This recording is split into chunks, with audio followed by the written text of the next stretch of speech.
এই বিলটি এখানে পাশ হওয়ার পরে মাননীয় রাজ্যপালের কাছে যাবেন।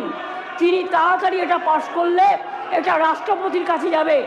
রাষ্ট্রপতির কাছে গেলে এটা আইনে পাশ হবে এবং এটা আইনে পাশ হলে এটা একটা ইতিহাস হয়ে থাকবে এবং সব রাজ্য এটাকে আগামী দিন মডেল করবে। মনে রাখবেন, প্রধানমন্ত্রী করতে পারেনি বলে আমরা করেছি। প্রধানমন্ত্রী, আপনি দেশের লজ্জা, আপনি মেয়েদের প্রোটেকশন দিতে পারেন না, তাই আপনার পদত্যাগ দাবি করছি। স্বরাষ্ট্রমন্ত্রীর পদত্যাগ দাবি করছি।